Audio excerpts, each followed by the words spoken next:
नमो नमः। सुप्रभातम। ई संस्कृत कुटुंब में आपका हार्दिक स्वागत है। छात्रों, आज हम वैदिक वाग्मय के परिचय के क्रम में सामवेदस्य क्रमः सामवेद के क्रम के विषय में चर्चा करेंगे।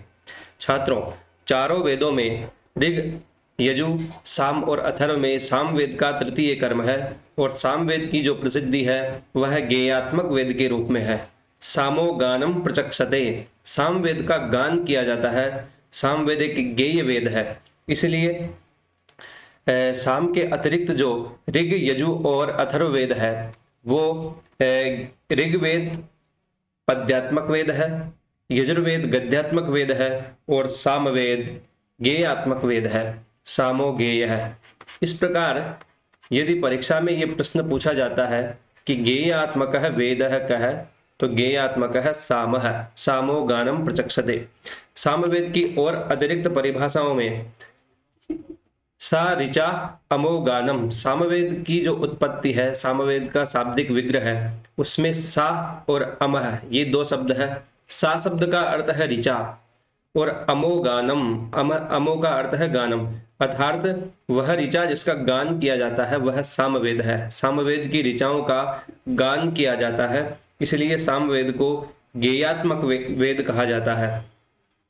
इस प्रकार सामवेद की सामवेद के विषय में गीता में कहा गया है, वेदानाम सामवेदोस्मि। भगवान श्री कृष्ण ने वेदों में अपने आप को सामवेद के रूप में माना है। दशम रूप में विश्वरूपा अध्याय में जब भगवान अपने आप का विभाजन करते हैं तब वह कहते हैं कि चारों वेदों में मैं सामवेद के रूप में प्रतिष्ठित हूं।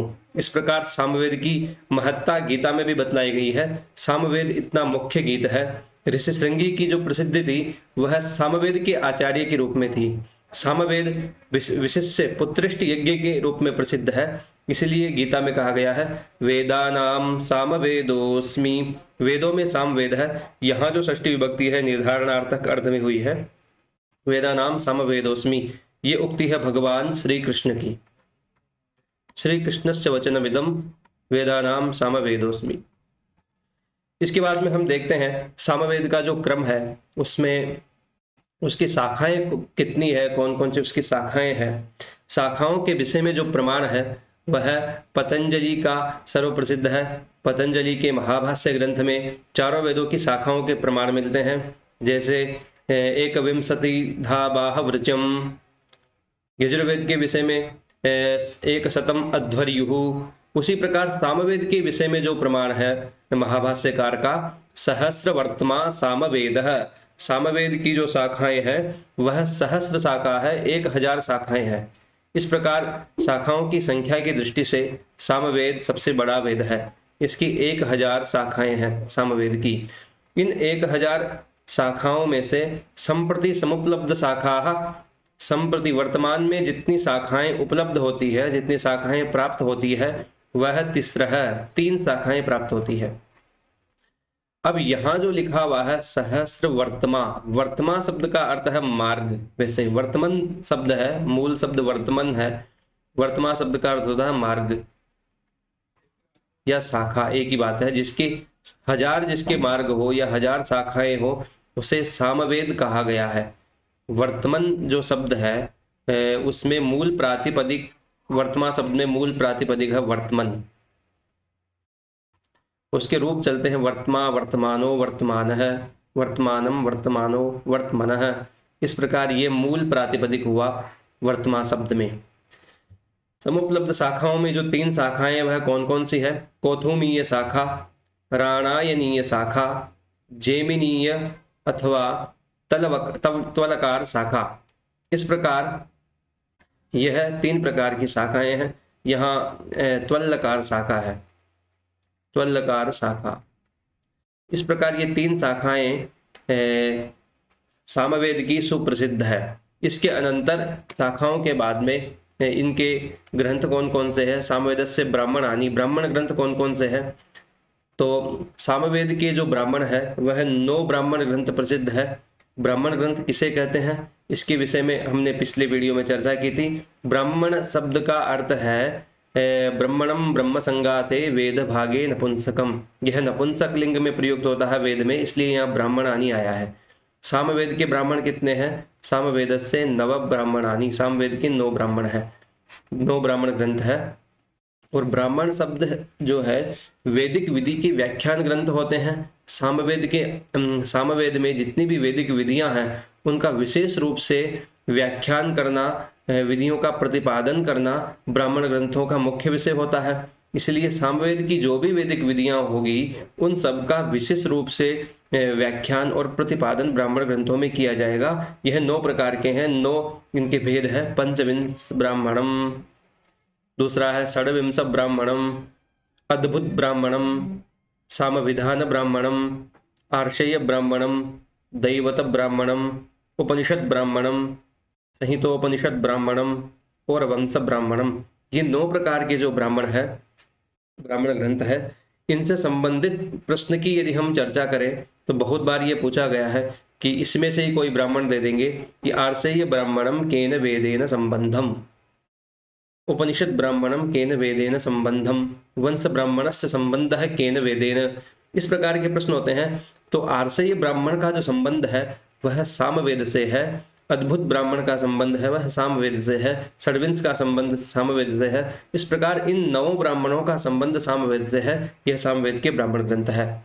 इसके अतिरिक्त जो सामवेद के आरण्य ग्रंथ है, ब्राह्मण ग्रंथों के अनंतर जो द्वितीय क्रम है वह आरण्य ग्रंथों का होता है। इससे पहले हम आपको बता दें कि वैदिक वाङ्मय के वेद के जो 3 प्रमुख भाग है वह है ब्राह्मणम, उसके बाद आरण्यकम और उसके बाद उपनिषद। यह वेदों के 3 भाग होते हैं। तो ब्राह्मण ग्रंथों की चर्चा हमने की। अब आरण्य ग्रंथ है कि आरण्य ग्रंथ कौन कौन से है। जैमिनीय आरण्यकम, त्वल्लकार आरण्यकम, इन दोनों को एक ही नाम है।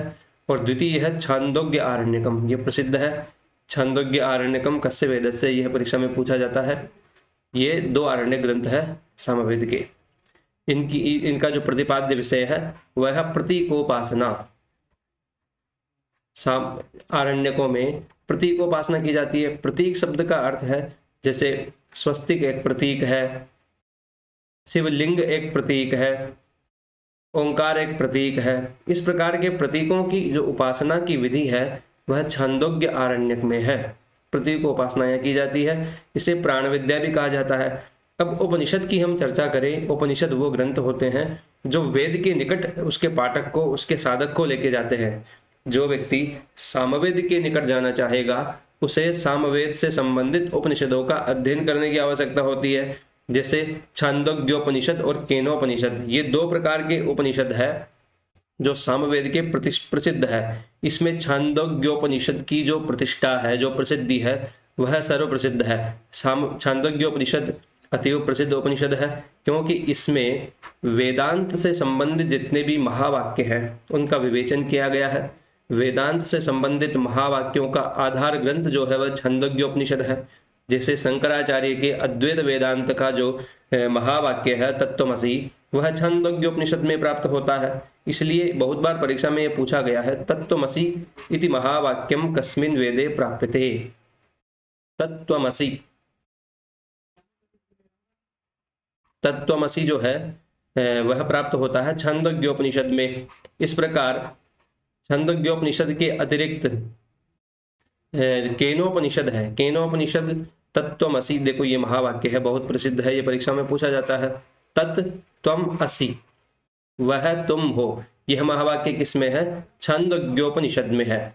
इसके अतिरिक्त तत्त्वमसि के अलावा जो महावाक्य छांदोग्योपनिषद में प्राप्त होता है वह है सर्वम खलविदम ब्रह्मा। इस संसार में जो कुछ भी प्रतिष्ठित है, जो कुछ भी विद्यमान है, सर्वम वह ब्रह्मा का ही स्वरूप है।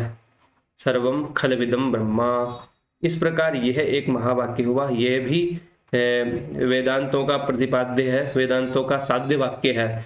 इस वाक्य को वेदांतों में विभिन्न प्रमाणों के द्वारा साधित किया जाता है और यह वाक्य छांदोग्योपनिषद में प्राप्त होता है। तत्त्वमसि जो है यह छांदोग्योपनिषद में प्राप्त होता है। यह परीक्षा में बहुत बार पूछा गया है, इसलिए यह स्मरणीय तथ्य है कि तत्त्वमसि इति महावाक्यम कस्मिन् उपनिषदि कस्याम उपनिषदि प्राप्यते। छांदोग्योपनिषद में यह वाक्य मिलता है, यह आपको ध्यान में रखना चाहिए। सर्वम खलविदम यह भी छंदोग्योपनिषद का वाक्य है। इसके अतिरिक्त जो वाक्य प्रसिद्ध है, महावाक्य प्रसिद्ध है छंदोग्योपनिषद में, वह है विज्ञानम आनंद ब्रह्मा।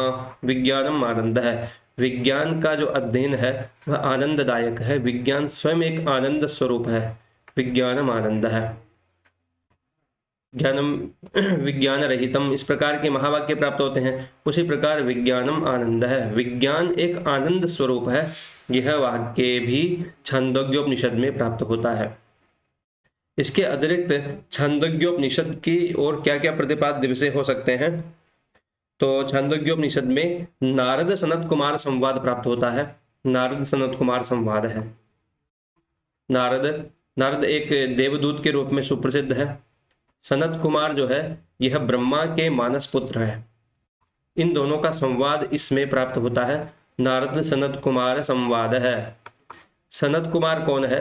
तो सनत कुमार जो है वह ब्रह्मा के मानस पुत्रों में एक है। ब्रह्मा के 4 मानस पुत्र हैं, सनक सनंदन सनत कुमारा। तो उनमें एक सनत कुमार भी उनके पुत्र है। ये सर्वदा 5 वर्ष की आयु में ही रहते हैं। इनकी जो आयु है वह बाल स्वरूप 5 वर्ष की आयु है। तो इन दोनों का इसमें संवाद होता है, दार्शनिक संवाद होता है। वह नारद और सनत कुमार का संवाद इस नाम से प्रसिद्ध है, जो कि छांदोग्योपनिषद में प्रतिपाद्य विषय के रूप में प्रतिष्ठित है। इस प्रकार जो केनोपनिषद है, इस केनोपनिषद के प्रतिपाद्य विषय क्या है, केनोपनिषद में क्या प्राप्त होता है? तो केनोपनिषद में एक सुप्रसिद्ध संवाद है जिसे उमा हेमवती संवाद के नाम से जाना जाता है। उमा हेमवती संवाद, उमा हेमवती। इस प्रकार यह संवाद है, उमा हेमवती एक दार्शनिक संवाद है, उमा हेमवती संवाद है। यह प्राप्त होता है केनोपनिषद में। केन शब्द जो है एक प्रश्नात्मक शब्द है। केन, केनोपनिषद, तो केनेशितम केन जातम, इस प्रकार इस उपनिषद का आरंभ होता है। केन प्रश्न से आरंभ होता है, इसलिए इसका नाम केनोपनिषद है। इसमें उमा हेमवती संवाद प्राप्त होता है। इस उपनिषद में 4 खंड है।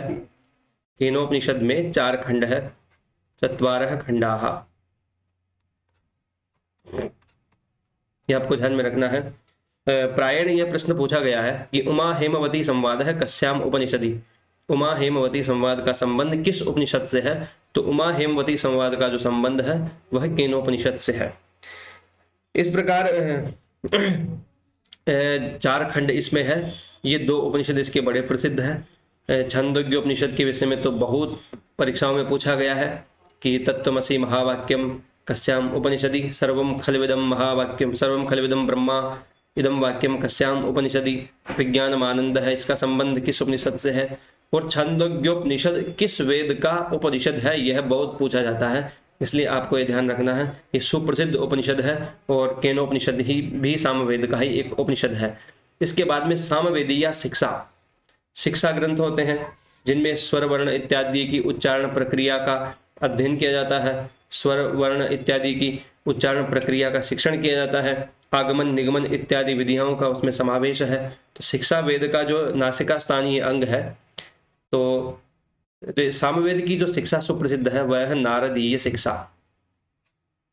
नारदीय शिक्षा यह महत्वपूर्ण प्रश्न है, क्योंकि सामवेद की एक ही शिक्षा प्रसिद्ध है, नारदीय शिक्षा।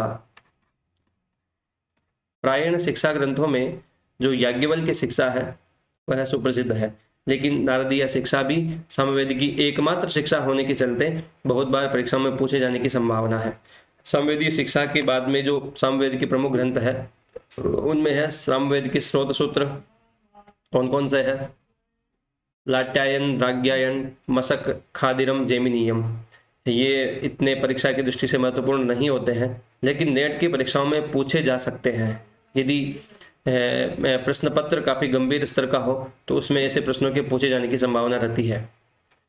सामवेद के ग्राह्य सूत्र ये खादिर, गोभिल, गौतम, जेमिनी है। जहाँ गौतम और जेमिनी शब्द का समावेश होता है वह सामवेद उससे संबंधित होता है, क्योंकि जेमिनी सामवेद के ऋषि है और गौतम सामवेद का एक धर्म सूत्र है। यह प्रसिद्ध है, परीक्षा में यह पूछा जाता है, गौतम धर्म सूत्रम। इसको आप महत्वपूर्ण प्रश्न मान सकते हैं और हाईलाइट इसको कर सकते हैं। गौतम धर्म सूत्रम, इसका संबंध सामवेद से है। सामवेद का जो धर्म सूत्र है उसका नाम गौतम धर्म सूत्रम है।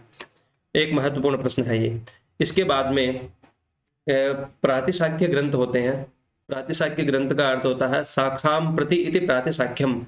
वह ग्रंथ जो वेद की शाखा के प्रति जाता हो उसे प्रातिशाख्य ग्रंथ कहते हैं। जो वेद की शाखा की ओर चलता हो उसे प्रातिशाख्य ग्रंथ कहा जाता है। इसीलिए ये जो प्रातिशाख्य ग्रंथ है ये भी समस्त वेदों के प्राप्त होते हैं, लेकिन जो सामवेद का है इसका नाम पुष्य सूत्र प्रातिशाख्य है, इसलिए ये प्रसिद्ध है।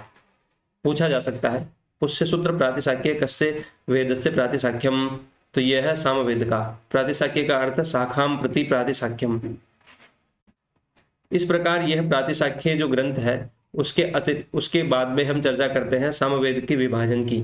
सामवेद का जो क्रम विभाजन है वो किस प्रकार का है। हर वेद के विभाजन का एक अपना क्रम है। जैसे ऋग्वेद का मंडलात्मक है, अष्टात्मक है। शुक्ल यजुर्वेद का जो है वो द्विशाखात्मक है, शुक्ल कृष्ण रूप में। उसी प्रकार सामवेद का जो विभाजन है वह है अर्चिक रूप में। उसमें 2 अर्चिक प्राप्त होते हैं, पूर्वार्चिकम उत्तरार्चिकम च। पूर्वार्चिक और उत्तरार्चिक। तो जो पूर्वार्चिक है उसमें क्या है, पूर्वार्चिक में 6 प्रपाठक है। अर्चिक में भी प्रपाठक प्राप्त होते हैं और उत्तरार्चिक में है 9 प्रपाठक है, 9 प्रपाठका। तो प्रपाठक रूप में किसका विभाजन है, तो सामवेद का। इस प्रकार ये पहले मुख्य विभाजन जो है अर्चिक के रूप में है, पूर्वार्चिकम उत्तरार्चिकम। उत्तरार्चिक में 9 प्रपाठक है और पूर्वार्चिक में जो है वह 6 प्रपाठक है। इन 6 प्रपाठकों का भी एक विभाजन प्राप्त होता है जो महत्वपूर्ण है, उससे संबंधित प्रश्न पूछे गए हैं। जैसे सामवेद में 4 कांड भी प्राप्त होते हैं, आग्नेय पर्व, इंद्र पर्व, पवमान पर्व और आरण्यक पर्व। ये 4 पर्व इसमें प्राप्त होते हैं, 4 कांड पूर्वार्चिक में प्राप्त होते हैं। तो परीक्षा में जो प्रश्न पूछे गए हैं कि सामवेदस्य पूर्वार्चिकस्य तृतीय खंडस्य नाम किम, पवमान पर्व, अथवा प्रथम खंड का नाम क्या है, आग्नेय पर्व, द्वितीय का इंद्र, चतुर्थ का आरण्यक। इनसे संबंधित प्रश्न पूछे गए हैं परीक्षाओं में। सामवेद के पर्व कौन कौन, पर्व प्रथम का नाम क्या है, तृतीय का, चतुर्थ का, इस प्रकार से। तो ये जो 6 प्रपाठक है इनका समावेश इन्हीं कांडों में, इन्हीं पर्वों में हो जाता है। जैसे अग्नेय जो पर्व है उसमें प्रथम प्रपाठक जो है वह अग्नेय में आ जाता है। उस प्रकार प्रथम है प्रपाठक है। द्वितीय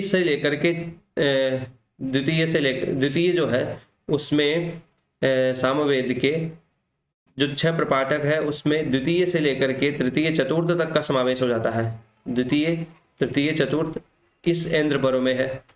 जो पवमान पर्व है उसमें पंचम प्रपाठक का समावेश है और जो षष्ठ प्रपाठक है वह आरण्यक है। इस प्रकार ये 6 प्रपाठक है, उसमें प्रथम प्रपाठक आग्नेय पर्व में समाविष्ट होता है और इंद्र पर्व में द्वितीय से चतुर्थ तक के प्रपाठकों का समावेश हो जाता है और पवमान पर्व में पंचम प्रपाठक आ जाता है और छठा जो है प्रपाठक वह आरण्यक पर्व में आता है। इस प्रकार ये 6 प्रपाठकों में 4 पर्वों का या 4 कांडों का समावेश होता है। तो पूछे जाने वाले प्रश्नों में इन पर्वों के नाम पूछे जाते हैं। पवमान पर्व का है, तृतीय है, इस प्रकार। और उत्तरार्चिक में 9 प्रपाठक है। इससे संबंधित प्रश्न प्रायः नहीं पूछे जाते क्योंकि ये प्रश्न जो है इनमें ही बहुत मुख्य प्रश्न बनते हैं, इसलिए इनसे प्रश्न पूछे जाते हैं, मुख्य प्रश्न। इस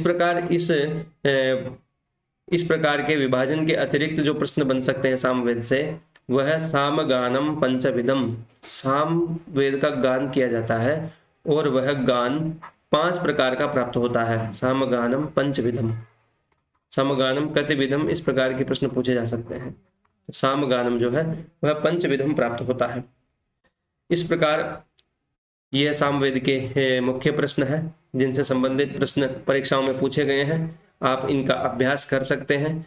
इन प्रश्नों से इस आज के विषय से संबंधित जितने भी अभ्यास प्रश्न बनते हैं वह हमारे ई कुटुंब मोबाइल एप्लीकेशन पर एक प्रश्न पत्र अभ्यास के रूप में आप देख सकते हैं, जिसका आप निःशुल्क डाउनलोड करके आप अपना आत्मावलोकन कर सकते हैं, अभ्यास कर सकते हैं।